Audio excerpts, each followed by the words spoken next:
reales, su ejército. Todo persa debe ser un buen jinete, decir la verdad y saber disparar la flecha. Impresionante, ¿no? Algunos creen que la palabra persa proviene de Perseo, Perseo, el héroe griego, y Medos, de Medea, Medea, la esposa de Jasón. Interesante, ya haremos un contenido de los persas. Ahí somos más de 200, interesante. ¿Qué tal? ¿Qué tal? Ah, jóvenes, antes que me olvide, para que pasen la voz, preparo una clase de 3 horas, ya con pizarra, compartido con un colega, para de aquí a 2 semanas. Costo mínimo, ya, y ya es clase, ¿no? Con pizarra, una síntesis de la historia universal. Es más, por ahí preparo también otra clase con pizarra, una primera clase, creo que esto va a ser sin costo. Y de aquí a 2 semanas, de 3 horas, ¿ya? Están advertidos, voy a por supuesto que hacer publicidad, ¿no? Profe, ¿usted sería ultranacionalista o algo parecido al fascismo? Para nada, ¿por qué? ¿O piensa que es radical? Bueno, te mentiría si te dijera que yo no soy nacionalista. Soy nacionalista y creo que todo peruano de alguna forma está en su deber ser nacionalista, ¿no? Pero ultra, pues ya estamos hablando de lo que se llama chauvinismo o chauvinismo, ¿no? El ultranacionalismo nos lleva, claro, a excesos como el fascismo, ¿no? Entonces, ¿para qué ultra? Suficiente con ser nacionalistas, ¿no? Recuerden que en el siglo XIX surgen 5 ismos. Nacionalismo, desarrollado sobre todo en Italia, Francia y Alemania. Socialismo, marxismo, 2. Anarquismo, 3. Liberalismo, 4. Y nacionalismo, 5, ¿no? Entonces, ultra necesario. Profe, ¿algún libro que recomiende para leer sobre la historia de Perú? Estimada Olenka, sin ser sincera o fiestas, tengo un contenido en mi canal de YouTube, Profe Galarza, sobre los mejores libros en un tomo de historia del Perú. Pero te lo digo ahora mismo, no hay problema. En un tomo, Sebastián Lorente. El problema de ese libro es que solo llega hasta 1870, ¿no? Hasta Pardo. Luego tenemos José Antonio del Busto Tuturburu, tiene un compendio de historia del Perú. Va 2. Clemen Marcan, el mejor libro, Historia del Perú. El único problema es que Marcan solo llega hasta Cáceres, porque él es de esa época. Basadre tiene un libro en un tomo, un resumen de los presidentes, pero ese libro solo empieza desde San Martín. ¿Ya? Otro, Silva Santiesteban, 3 pequeños tomos, Historia del Perú, otro gran libro. Entonces, ahora, pero si quieres más práctico, Editorial Lexus, Historia del Perú, una buena síntesis, y Santillana también ha hecho una Historia del Perú. Ya, creo que tengo a la mano para mostrarte, a ver, estás con suerte, un segundito, sí, aquí está, ¿no? Compendio de Historia del Perú, ya, Compendio de Historia del Perú, un segundito, por favor. Compendio de Historia del Perú. Bien. Profe, ¿a qué le suena la palabra? Uy, no puedo leer bien. Oyó lo que escribió Sigmund Freud sobre el origen de los judíos. Mira, hace poco, estimada Daniela, y tengo a la mano, tendrías que esperarme. Hace muy poco he comprado una autobiografía de Freud, ¿ya? De Freud. No recuerdo lo que él dice acerca de cuál es el origen de los judíos. Leonardo, perdón. No recuerdo, si tú recuerdas, pero él siempre le lleva la parte histórica e interpreta muchas cosas, ¿no? Lo de Moisés, lo de los griegos. Preparo un contenido de Sigmund Freud, el padre del psicoanálisis. Sigmund Freud es uno de los grandes pensadores del siglo XIX, junto con Marx, Charles Darwin, son los grandes pensadores del siglo XIX, ¿no? Entre otros personajes, por supuesto.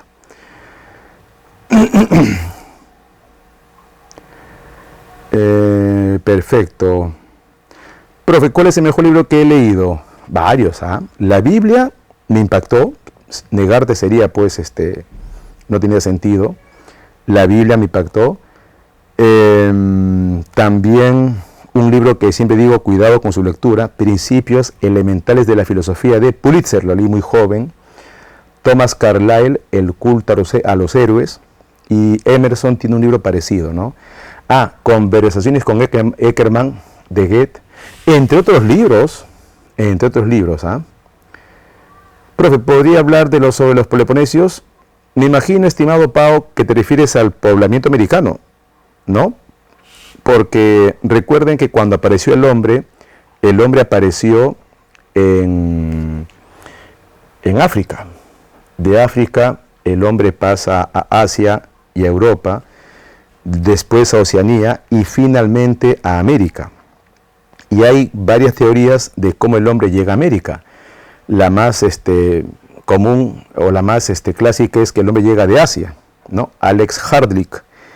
Y Paul Rivet, el famoso lingüista francés, señaló allá por 1950 que el hombre que llegó a América fueron los polinesios y melanesios.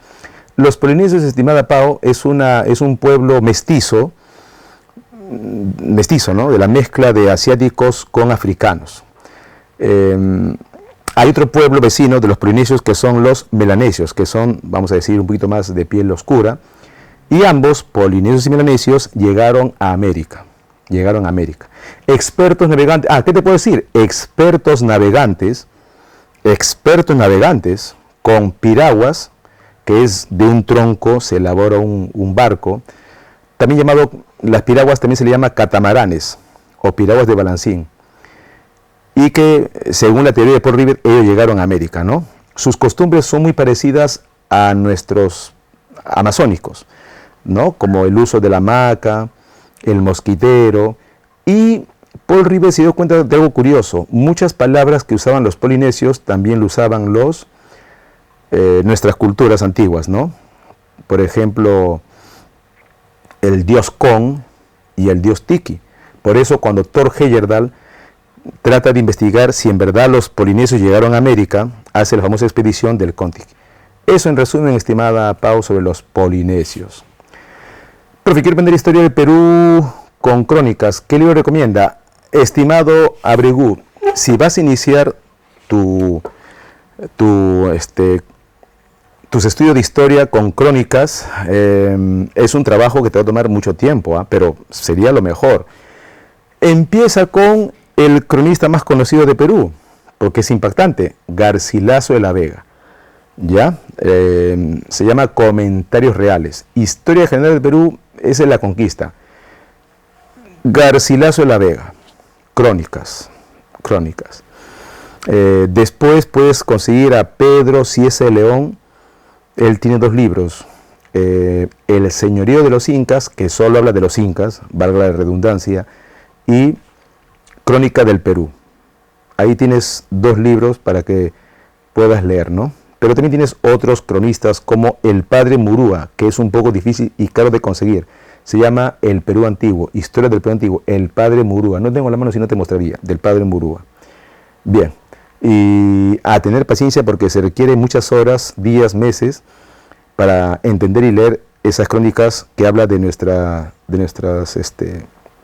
culturas incas y de la invasión, ¿no? Profe, ¿en qué fecha se bautizó Jesús? Bueno, te puedo decir el año, ¿no? Él se bautizó en el año 30, cuando él tenía 30 años. Sí hay una fecha, no recuerdo, estimado consultor, pero sí hay una fecha en la cual él se bautiza. Lo que sí no se sabe es su nacimiento. Ustedes saben que simbólicamente se dice que Jesús nació un 24 de diciembre, pero eso es simbólicamente. Profe, ¿por qué Anubis era importante? A ver, Daniel, Anubis era importante porque los egipcios son la cultura que más momificaba los cuerpos. Egipto tiene miles de momias y tú no te imaginas el saqueo sistemático que ha tenido Egipto desde épocas antiquísimas. ¿Y por qué momificaban? Por la idea de ultratumba. Los egipcios estaban convencidos que cuando el faraón muere, vive en el más allá, pero en su cuerpo. Por eso construían tumbas. y momificaban los cuerpos. Pero ¿quién realizaba esa labor? Anubis. Por eso Anubis es importante, estimado Daniel. El libro de Enoch, ¿qué tal, Billy? Pero ese libro está considerado apócrifo. He leído un resumen, si no me equivoco. Enoch, el personaje de la Biblia, solo se menciona de él que fue arrebatado, ¿no? Aparentemente al cielo. He leído otros libros apócrifos. ¿Tú has leído Cueva el libro de Enoch? Pero es controvertido porque es apócrifo. Y cuando un libro es apócrifo, ustedes dirán, profe, ¿qué es apócrifo? Que no está considerado histórico, que no está considerado como inspiración de Dios, sino un libro posterior y que tiene dudoso origen. Profe, ¿tiene video de Renacimiento? ¿Qué tal, estimada Miriam? Mira, justo estaba pensando, y tengo la mano para mostrarte para que veas que es así. Justo estaba pensando hacer un contenido sobre estos genios del Renacimiento. Justo, mira, ve, justo, como si estuviera leyendo mi mente, justo de Leonardo da Vinci, del famoso Leonardo da Vinci. Te cuento una anécdota, ¿ya? Porque tiene cantidad de anécdotas, este genio llamado Da Vinci, que es el máximo representante del Renacimiento.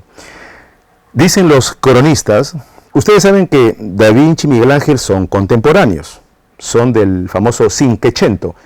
El apogeo de sus pinturas llegó en el año de 1500. Dicen los cronistas, ellos tenían como mecenas, como protector, a la famosa familia de los Medici, gobernantes de Florencia. Entonces hubo un tiempo en que Da Vinci era financiado por los Medici. Bueno, rima. También Miguel Ángel. Entonces cada vez que uno de los dos llegaba al palacio de Medici, preguntaba si estaba el otro genio. Si le decían, sí, Da Vinci, está Miguel Ángel, Da Vinci se iba y no entraba. O a la inversa, si iba Miguel Ángel, ¿no? Y en la puerta preguntaba, disculpen, si iba Miguel Ángel, ¿se encuentra Da Vinci? Sí, está justo, acaba de llegar. Ya regresó. Y casi nunca los dos se encontraron frente a frente. Muy pocas veces. Porque dos soles no pueden brillar en un mismo firmamento. El Renacimiento es una época fascinante. Es una época maravillosa, ¿no? Porque ya es un antes y un después. Prepara un contenido, estimada Miriam. ¿Algún tema en especial o quieres todo en general? Ahora, si quieres que comente un poquito más, con gusto. Recuerden que el Renacimiento pone fin al pensamiento medieval donde todo era escolástico y todo era restrictivo, ¿no? El Renacimiento es libre pensamiento. Interesante. Profe, ¿podría explicarnos cómo era la jerarquización de los incas? Tengo entendido que no era una realeza. A ver, Daniel, a ver. Hay un historiador francés, no voy a decir su nombre, hay un historiador francés que ha hecho una tesis, publicado en libro, y dicen que no había realeza. Jóvenes. Si vamos a basarnos en una tesis, ¿sabes cuántas tesis hay de los incas? Es como el tema del eslabón perdido. Cada vez que un paleoantropólogo descubre un hueso, encontré al eslabón perdido. Y después tú evalúas ese descubrimiento y no. Entonces, claro que existía una realeza. Sería rechazar todas las crónicas. Voy a buscar ese libro, ¿ya? Pero yo conozco a los franceses. Los franceses son bien originales, se parece al peruano. Te digo eso, estimada Daniela, porque hace varias décadas, no, ya casi 100 años, un tal Bauden escribió El Imperio Socialista de los Incas y casi convence al mundo que los incas eran socialistas. Tú leías y decías, claro, la mitad, el Aini, la reciprocidad, la distribución, sí, son socialistas. Pero luego vino otro y dijo, señores, un ratito, ¿cómo va a ser socialista si el Inca era vertical? Si había nobleza, si había pueblo, inclusive esclavos. ¿Cómo va a ser socialista si el pueblo no se educaba? En todo caso, tiene algo de socialismo. Entonces, esa tesis de que los incas no eran una realeza, como que no, claro que lo era. Entonces, se basará en algún documento, pero eso genera controversia. Por eso existía la nobleza de sangre, donde solamente el Inca permitía que los que eran nobles de sangre no podían mezclarse con los nobles privilegiados o de favor. Entonces existían tres tipos de nobles: el noble privilegiado, el que era sacado del pueblo y convertido en noble. 2. El noble regional o advenedizo, cuando la hija del Inca, la ñusta, se casaba con un príncipe conquistado por los incas. El mejor ejemplo es Chimú. Cuando Tupac Yupanqui conquista a Chimú, casa al rey de Chimú con la hija de Pachacútec.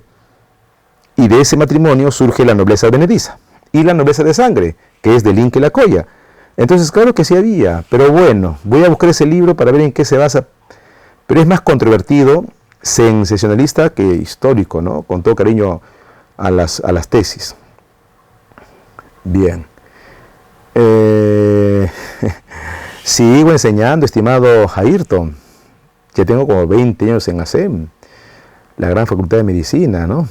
Como mi alma mater. Profe, ¿cómo me aprendo el mundo medieval en una semana? Es mi examen. Primero debes fijar cuándo empieza el mundo medieval, luego cuándo acaba. Si quieres aprender así, ipso facto, a lo blitzkrieg, a lo relámpago, cuándo empieza, cuándo acaba. Si no, estamos flotando en el espacio. Siempre explico eso en mis clases. La Edad Media empieza cuando cae Roma, 476, y termina cuando cae la otra Roma, 1453. Luego, tienes que saber que una de las causas de la caída de Roma es la invasión bárbara. Y hay dos invasiones bárbaras, la primera que causa la caída de Roma y la segunda que causa el feudalismo. La esencia de la Edad Media es el feudalismo, que va en los siglos 10, 11, 12 y 3. Pero quien tiene el poder en la Edad Media es la Iglesia Católica. También recuerda que en la Edad Media surge el Islam, y el Islam se expande hasta Europa, donde Carlomagno le da un alto, o los carolingios, y donde la Iglesia hace un pacto con Carlomagno. También la Edad Media es la época de la Cruzada, que va casi paralelo con el feudalismo, ¿no? La Cruzada fue de 1095 a 1271, el feudalismo va del 850 hasta 1300, luego entra en decadencia. Y en la etapa final de la Edad Media, se llama tardía Edad Media o baja Edad Media, surge lo que se llama la Gran Depresión Medieval. En el siglo XIV surge la peste negra, pero un siglo antes existió un renacimiento comercial. Eso te puedo decir en síntesis. Pero en una semana, bueno. Pregúntenme si no te he respondido, porque ya me están haciendo muchas preguntas. Voy a tratar de responder más rápido, ¿ya? A ver. Wow, tantas preguntas. Vamos a ver, ¿por dónde me quedé?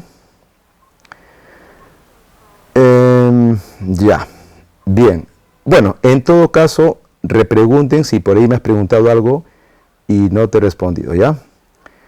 Profe, ¿en Mesopotamia y Egipto se desarrollaron casi en la misma época? Sí, Mesopotamia empezó en el año 3200, Egipto en el 3000. Mesopotamia acabó en el 520 con los persas, Egipto casi por ahí. Sí, son contemporáneos, pero Mesopotamia es un poco más antiguo con los sumerios. Saludos. Saludos y bienvenidos sus presentes. Ya somos 10.000K, wow. Gracias por sus presentes. Tartaria tiene que ver con una cultura misteriosa en España. Preparo un tema sobre misterios, estimado ADN, ten paciencia. Atlántida se cree que era una cultura avanzada y que estaba en el océano que lleva su nombre. Y no es porque lo diga yo, eso es porque los mismos sacerdotes egipcios le dicen a Platón que mucho antes que Egipto existió una cultura muy desarrollada en el Atlántico, pero que por causas desconocidas, se habla de que se volvieron malos, los dioses o Dios les castigó enviándole un diluvio y se quedó sumergido al mar. Busca mi contenido en esta red, he mostrado libros sobre Atlántida. Ah, qué gusto, Ma, qué gusto, saludos. Profe, ¿qué opina de las poses que hacía el dios Shiva. Es el hinduismo, interesante, ¿ah? El hinduismo habla mucho de posiciones del cuerpo, de los chakras, tenemos 7 chakras, del tercer ojo, de los puntos.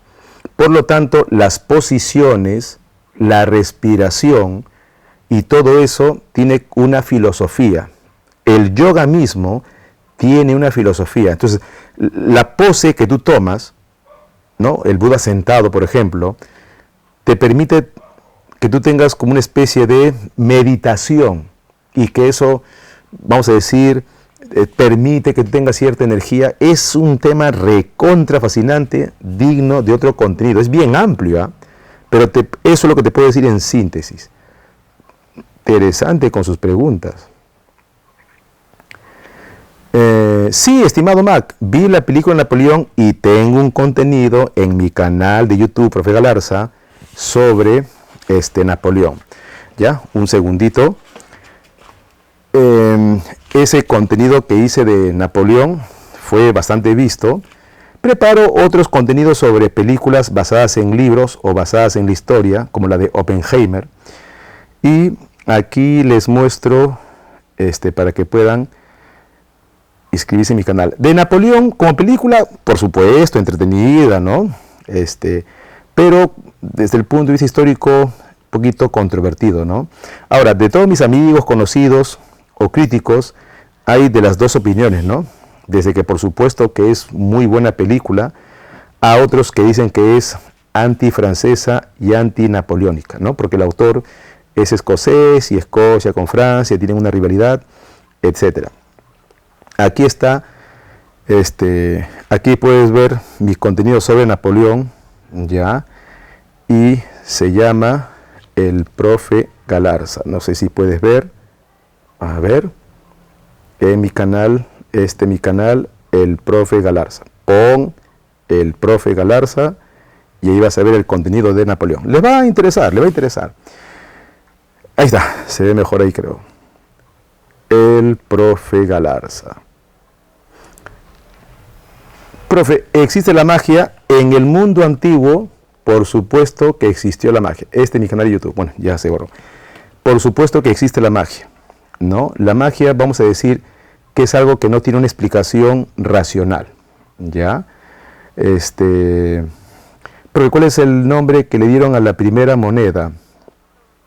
La primera moneda lo inventaron, estimado Jean-Pierre, no los griegos, el vecino de los griegos, los frigios o el reino de Lidia. Sí, tiene un nombre, ¿no? Pero es un nombre creo que muy común. Y lo que hicieron los griegos es perfeccionar la moneda. No es el Electra, esa es la moneda posterior. Pero bueno, es inventado por los frigios o lidios, que es un